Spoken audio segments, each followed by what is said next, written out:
Hey everyone, welcome back to the channel. Today I'm going to show you exactly how to remove that automatic date hierarchy in Power BI, a little feature that often sneaks up on us and starts organizing our dates in ways we didn't necessarily ask for. By the end of this tutorial, you'll know how to turn off the auto date time setting for good, so your reports stay clean and you stay in control of your data. Whether you're brand new to Power BI or you've been building dashboards for a while, I'll walk you through each step, sharing exactly what to do and more importantly, why you're doing it. Let's dive right in. First off, when you pull date data into Power BI, you might have noticed that it automatically builds these hidden date hierarchies for you. That sounds helpful at first, after all, sometimes you do want to break things down by year, quarter, month, and day. But if you're working with a specialized calendar, or maybe you just want your date column as is, that hierarchy can become a pain. It can even bloat your data model with unwanted tables behind the scenes. So turning this automatic feature off is a pretty important move, especially for bigger projects where performance matters. Alright, to get started, the first thing you want to do is head right up to the top left corner of Power BI and click on File. Think of this as your main control hub, where you'll find all the important settings for your project, just like finding the fuse box in your house if you need to flip a switch.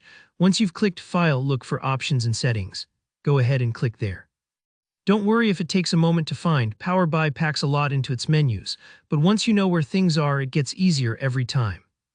Now in the submenu that pops up, select Options. That's going to open up a larger panel with different settings divided into sections. On the left-hand side, make sure you're under the Current Files section. This is a key detail, just a quick heads up, because changes you make here will only apply to the Power BI file you currently have open. If you work with multiple reports, you'll need to repeat this process for each one where you want to remove the auto date hierarchy. Within Current File, look for a subsection called Data Load. Click on that. This focuses the settings on how Power BI pulls in and deals with your data. Scroll through the options until you see Auto Date Time for new files.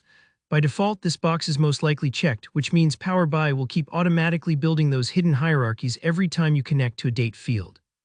To turn them off, simply uncheck this box. That's all there is to it. Power BI will now stop creating those behind-the-scenes date tables for any new date columns you load into this file from now on. It's a small change, but it can make a big difference, especially as your data model grows. And if you're worried you'll lose quick ways to break down dates, don't stress. You can always build your own custom date tables or use DAX to create precisely the hierarchies you actually need. This just puts you back in the driver's seat, which is really where you want to be with your data.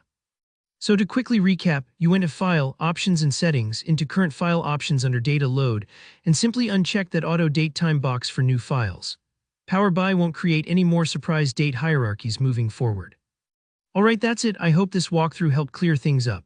If you found this helpful, give this video a quick like, it really helps out the channel. And if you have any questions about Power BI or there's another tutorial you'd like to see, drop a comment below. Don't forget to subscribe for more clear, practical tips just like this one. Thanks for watching and happy reporting.